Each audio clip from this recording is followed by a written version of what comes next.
The 2002 Resident Evil Remake is the definitive Resident Evil title and one of the greatest achievements in video game history. So why do I love it so much? Let me explain. Jill Valentine. Well, okay, thanks for watching. If you enjoyed this video, please like and Okay, I guess I can go into a little more detail for you. Let me back up my bold claims. In a world rife with ports, remasters, and remakes, the 2002 Resident Evil Remake stands out like a brilliant shining gem amongst the rubble. But it wasn't technically the first video game to be remade. As technology evolved from the 80s and into the 90s, there were a handful of titles that saw remake treatments. However, most of these were different enough from the source titles that it'd probably be more apt to say they were inspired by the older games rather than true one-to-one remakes. We arrive at the mid to late 90s. Video games were booming, and most of them were making the transition from 2D into 3D.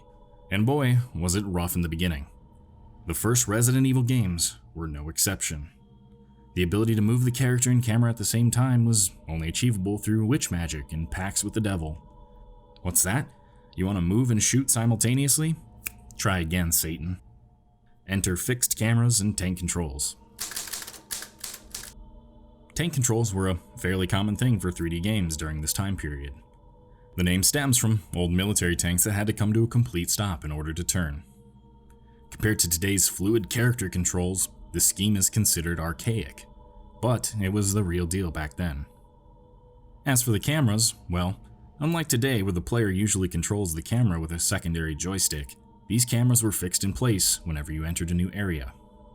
They would shift as necessary to allow the player to view critical areas or items. Combined with the tank controls, this would make for some interesting gameplay. Sometimes when the camera shifted, the control scheme would just suddenly invert. For a player unfamiliar with this, it would generally take a good amount of time to master it to the point where you could round a corner and evade a lingering zombie's grab with even a small amount of confidence. Now your modern gamer will probably take one look at this and think it's garbage. But there's one thing that the limited technology did for early Resident Evil, and that's make it pants-shittingly terrifying.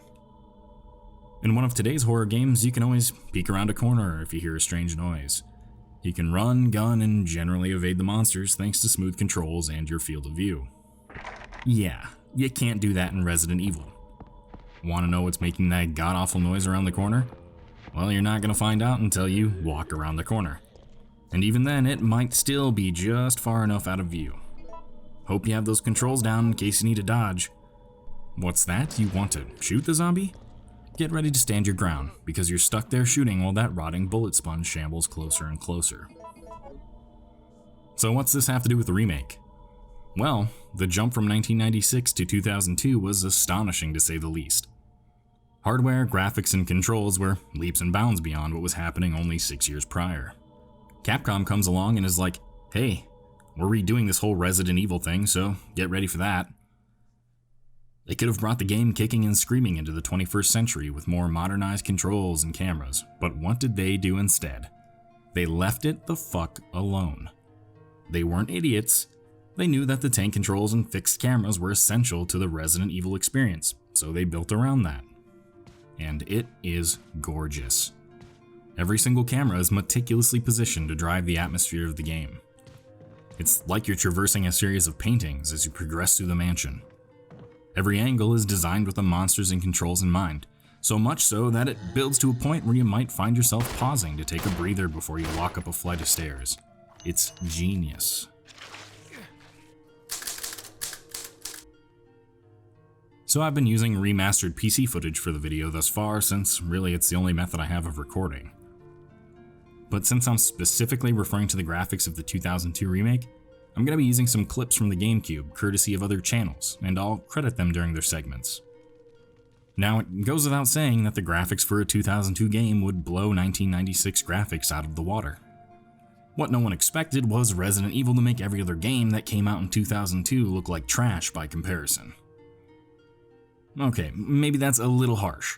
There were some really great games that came out that year, but you can't deny that the details and lighting of Remake lap every single one of them.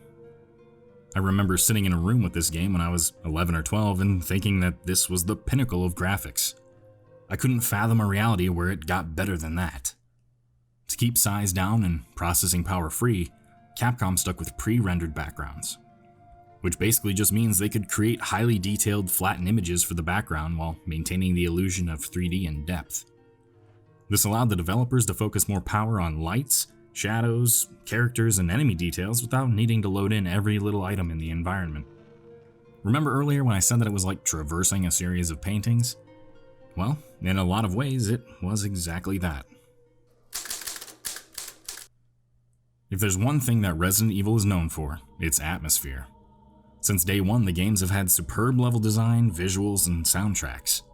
Remake took that idea and injected it with a healthy dose of steroids. The brighter and more colorful mansion of the original Resident Evil suddenly becomes this bleak monument of death. It feels darker, older, and more abandoned. Well-placed cameras and lights create a dynamic environment full of dancing shadows and dark corners.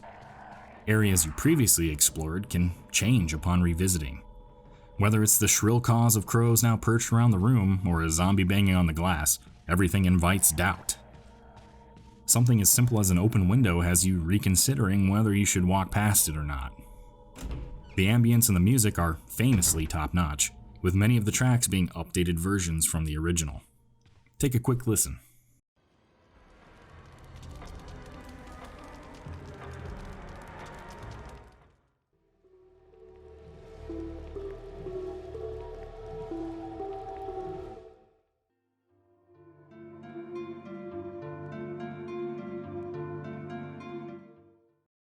Sound design is also an amazing part of this game. Whether it's the nostalgia of navigating the menu or the cadence of gunfire, every little noise was added with care. Thunder, distant howls, buzzing flies, and glass crunching underfoot are just more examples that help immerse you even further into this nightmare setting. With remakes comes changes. This is basically true for every game that has had such a treatment. However, those changes tend to be destructive rather than constructive. Thankfully for the Resident Evil remake, the changes only added to the game. New areas and puzzles feel natural, and not like cheap gimmicks whose only purpose is to pad out the playtime. Classic moments from the original game are still there, but with unique twists to keep you on your toes. Defense items are a new mechanic that help compensate for the increased difficulty of the game. If you have one in your inventory, you can escape a creature's grab, but they're generally limited to a single use, so make sure you don't waste them. A couple of new enemies were also introduced. Most prominently, the Crimson Head. The Crimson Head is a stronger, faster zombie that reanimates a short while after you dispatch it for the first time.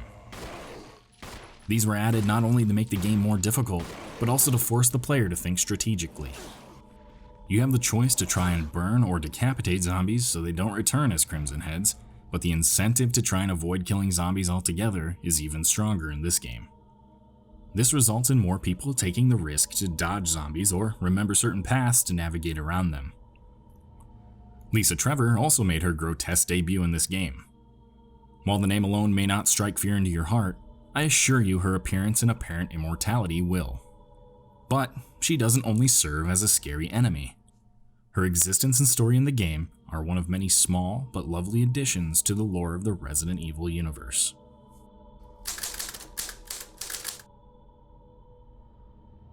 The remake was a commercial success in 2002 and lauded by critics for its amazing visuals and horror.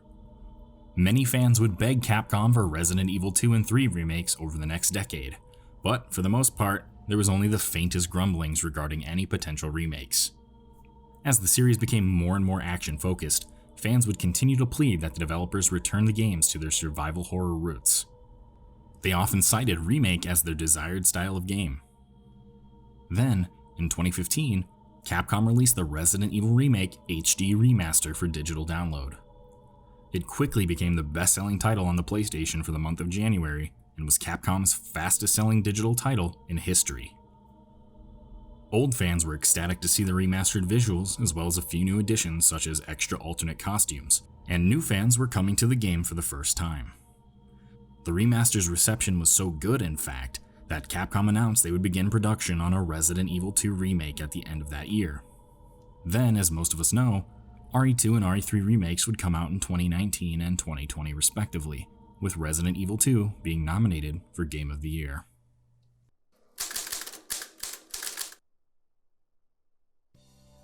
I'm not sure what else to tell you to convince you that this is the best Resident Evil title and one of the best games of all time.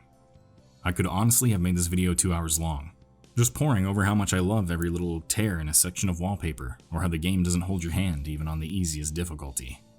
But I figured this would be a more succinct way to get the message across. Do you agree with what I said? Maybe you think a different title deserves the throne of best Resident Evil game. If so, tell me down below. I'm expecting quite a few RE4 responses.